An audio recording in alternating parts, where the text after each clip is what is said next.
Welcome, my mate addicts and Yerba hooligans, to Mateína, powered by Somos Mateína, your podcast that is about Yerba mate. Another week, another episode, and I'm very delighted to say that we are growing. Yes, our community is increasing, it is growing. And in recent days, we have added listeners from country number 7. Which is, this was supposed to be the drum roll, Canada. Welcome and a shout out to all my listeners in Canada. I'm glad you're here. In the lead is still Austria. The Austrians, yes, they are going strong, followed by the United States of America. So my fellow Americans, there is some catching up to do for you guys. Then we have the UK, Slovakia, Argentina, and Belarus. Shout out to all of you too. But seriously, I'm very happy that our community is growing and thriving. Without you, we could not do this. And we're going to start with a big one today. The topic of today's episode is curing mates. How do you cure your gourd? It's almost science, right? That's why this is our main topic today. But before we start with how to cure your mate gourd, as always, we're gonna settle in with a fresh Yerba review. And today it is CBSe, which I have in my gourd here. I'm drinking the CBSe Yerbas Serranas. We're gonna take a sip before we start to get the energy going.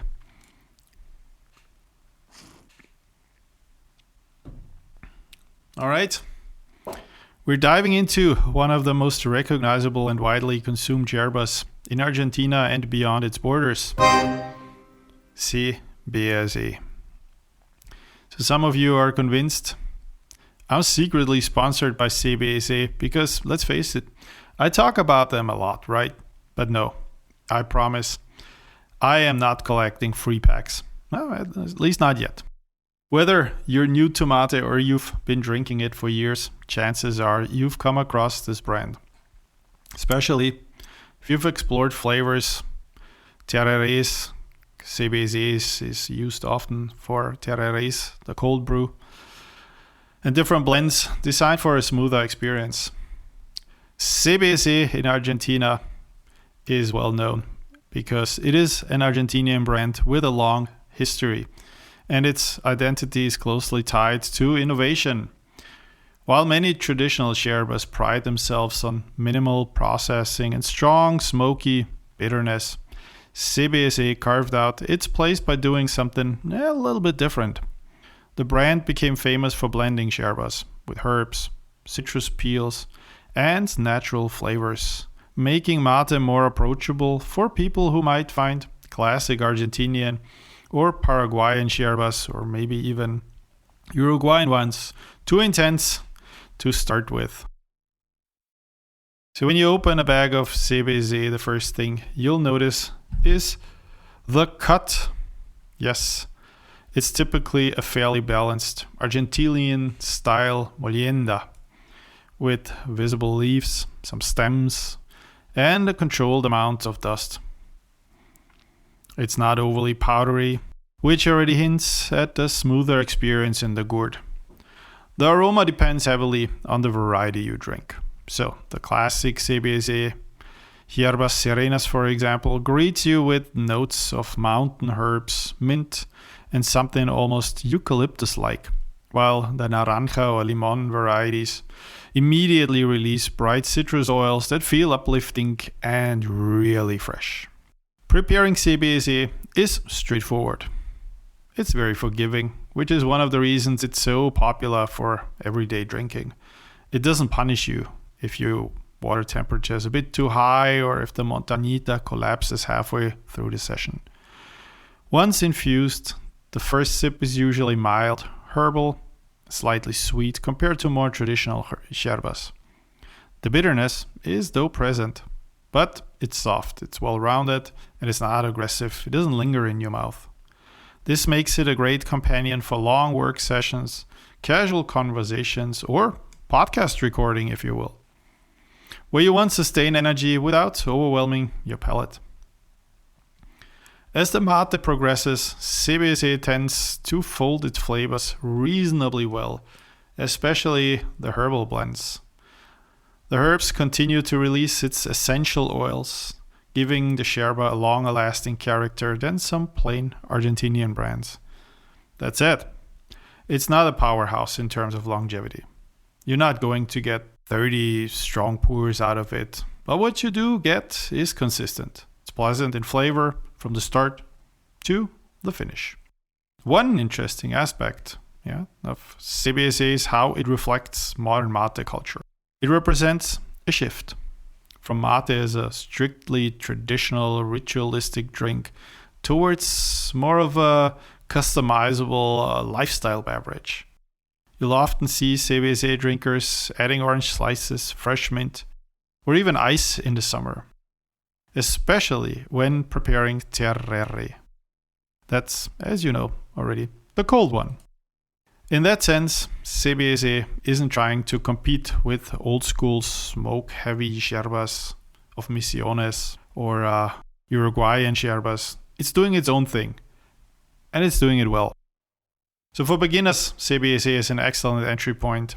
For experienced drinkers, it's a refreshing change of pace, especially when your palate needs a break from intense bitterness. It's not a yerba you drink to test your endurance or your technique. It's a yerba you drink to enjoy the moment, the sometimes, the what ifs, and that's exactly what mate is sometimes supposed to be. And recently I've seen in a Reddit post, I believe it was an AI, but a CBSe post. It was not posted by CBSe itself. Lavanda and choripan, so lavender and choripan. So I think it's AI, but if you know better, drop a comment, let me know if it exists. Or if you would maybe even like it. Choripan and lavender taste. So as your yerba mate of the week, CBSe earns its place not because it's the strongest or the most traditional, but because it's an easy drink, it's reliable, and deeply woven into everyday Argentinian life.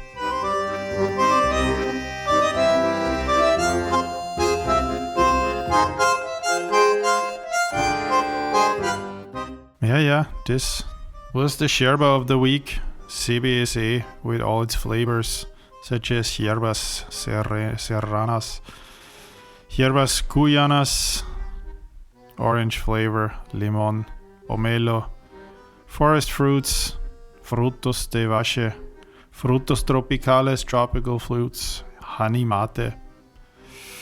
Yeah, so many different ones. But before we move on, we need a sip of yerba, right?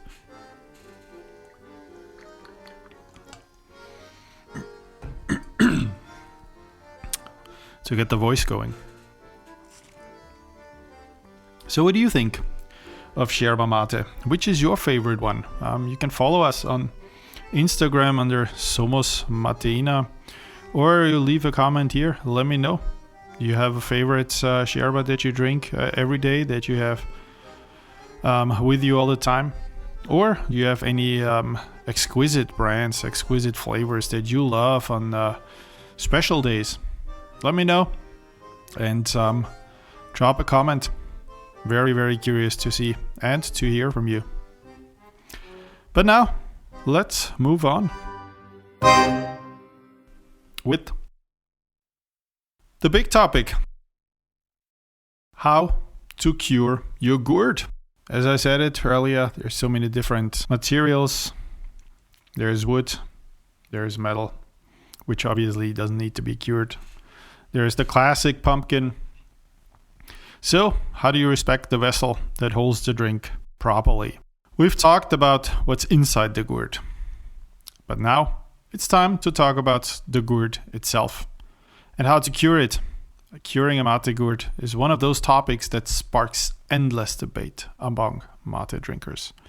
Some swear by elaborate multi-day rituals, while others barely cure their gourds at all and drink happily for years. The truth, as usual, lies somewhere in between. And understanding the purpose of curing helps you decide how much effort you really need to put into it. At its core, curing mate is about preparing the interior, so it doesn't interfere with the flavors of the yerba, and so it lasts as long as possible. It is a natural product, and you gotta the natural. So natural gourds are organic materials, as I just tried to say. They come from plants, and like wood, they can absorb moisture, develop mold. If you have not heard my mold story, feel free to listen to one of my previous episodes in how I discovered yerba mate, or impart unwanted flavors if they're not treated properly. So when you first get a new Calabash gourd, the inside is raw.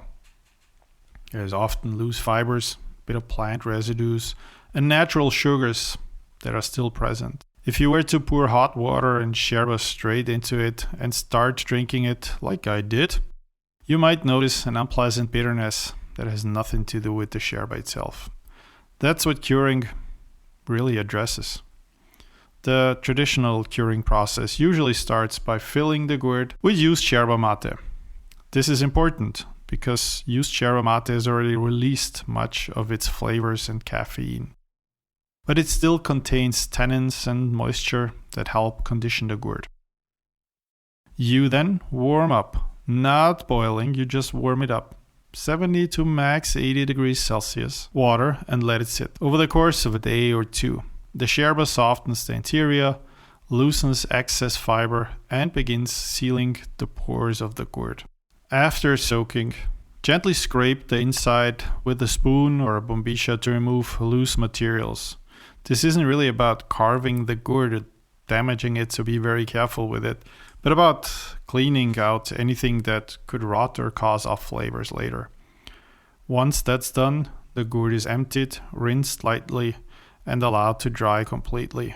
So when you dry it, you can either put it in the sun if you live in a country where it's always nice and warm and sunny, or you just take paper towels, stuff the gourd with it, put it upside down and let it sit for a little bit. Some people repeat this process several times, though, believing it creates a better seasoned gourd. I personally just do it once and I've been quite successful with my gourds. What matters most is that the gourd is clean, conditioned, and thoroughly dried before regular use. Over time, the gourd continues to season naturally as you drink mate from it. Each session contributes to the curing process anyway, building a kind of flavor memory. It's also worth noting that not all gourds need curing. Stainless steel, mate, glass, obviously ceramic, they don't require this process. They are inert and easy to clean, but they also lack the organic character that many people love, and I'm one of them. About traditional Calabash gourds. A cured gourd becomes personal. It changes with you in a way it becomes part of you. Becomes part of your mate identity, right? And next we have the wooden gourds. They are super easy to take care of. So if a Calabash grows mold easily, you might want to look into the wooden gourds. I personally love them. I also like Calabash gourds, but wood is a lot easier. The curing process also doesn't take as long, and the wood dries much, much faster. So first, you could use either butter or natural oil.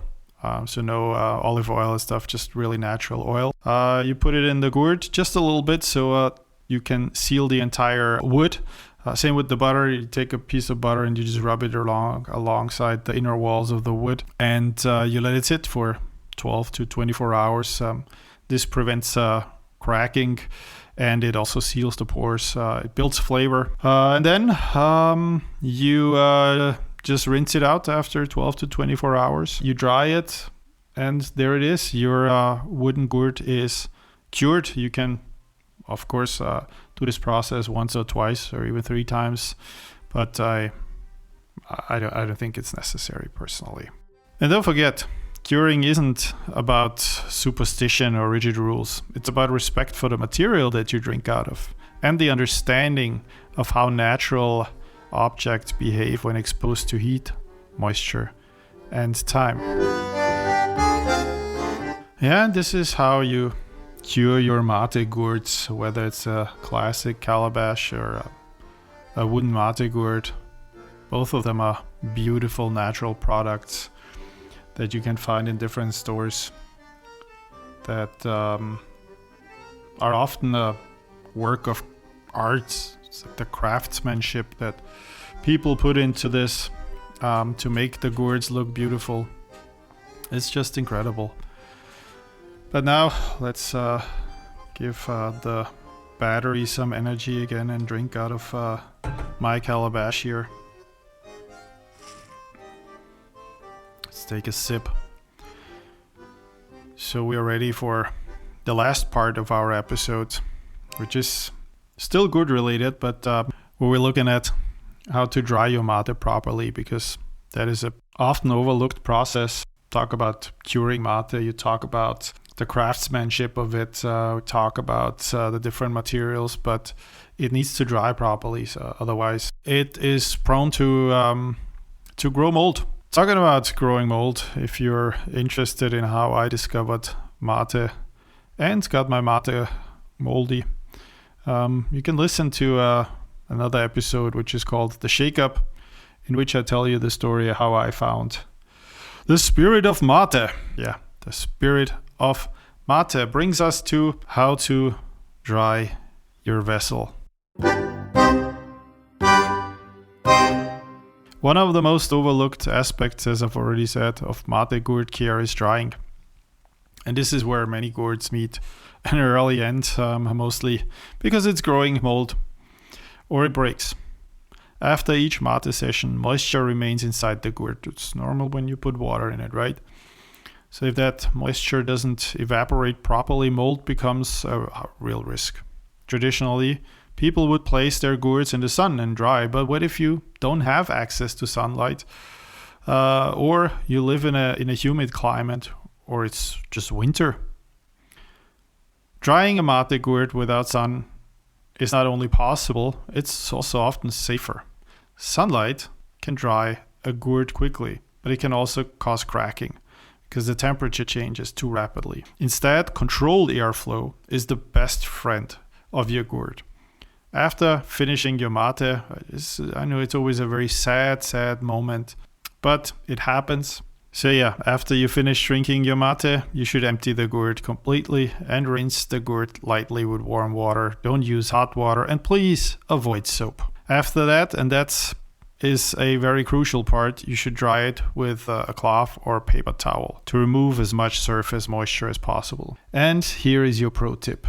Take the gourd once it's dried with the paper towel or the cloth and fill the gourd up with a paper towel. Fill it up to the top. Turn it upside down and let it sit. Your mate gourd will appreciate it. And then you can put it on a shelf near a window or a kitchen counter, just away from steam, obviously, or even near a fan that works beautifully. Or just leave it on the table. Leave it overnight. I've never had any issues. I love doing this. I put the paper towels in it, just put it on a table, and the next morning it's dry. I've never had any mold ever since I knew how to cure a mate gourd, of course. And yeah, the goal just is to let the moisture escape, whether it escapes by itself or whether the paper towel takes it in. That's really the secret of drying it without some. Some experienced mate drinkers, they even rotate between 2 or 3 gourds, allowing each one a full day or more to dry completely.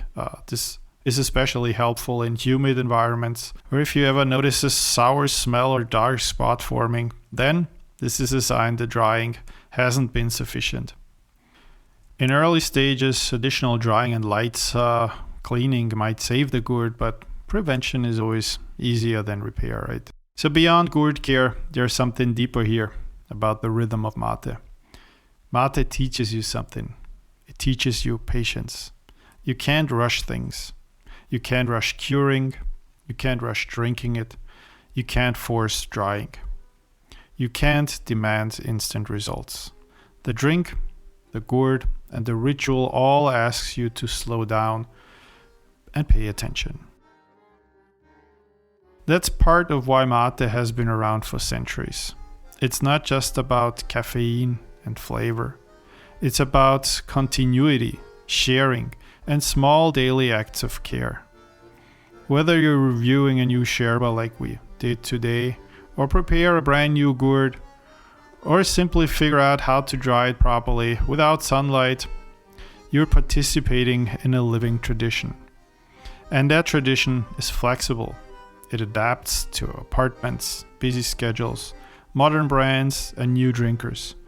As long as you respect the basic, there is no single correct way to drink mate. There is only your way. So, wherever you're listening from, with whatever yerba you're drinking today, whoever you're drinking it with, take a moment to appreciate the process, the leaves, the water, the gourd, and the time you give to it. That's what mate is really all about. Yeah, mate and its science. Isn't it beautiful when you just get up in the morning, you take a cured gourd and you make your first mate? The first sip of the day. People say it's very bitter, but I just love the first sip of mate. It just makes my day, every day. And with that said, let's look at what we can expect in our next episode, next week, Wednesday, where we're going to slow things down significantly. We're not trying to escape the world, we're just pacing it a little bit. We're using mate as our starting point. We talk about patience, mindfulness, presence, and why small daily rituals still matter in a world that never stops scrolling. No wellness buzzwords, no quick fixes, just a quiet conversation about what it means to take your time and why that might be more radical than it sounds. I think it's a topic that goes well with yerba mate and its rituals. And of course, we're going to have a yerba of the week review. If you want to know which yerba we're going to review, tune in next week, Wednesday. My friends, that was it for today. Thanks for listening in. Stay hydrated and follow us on Spotify, Apple Podcasts, on Instagram under Somos Mateína. You will find daily updates there, all things mate related. See you next week, Wednesday. And don't forget, el café es para mortales, el mate para leyendas. I'm your host, Thomas, and thanks for tuning in.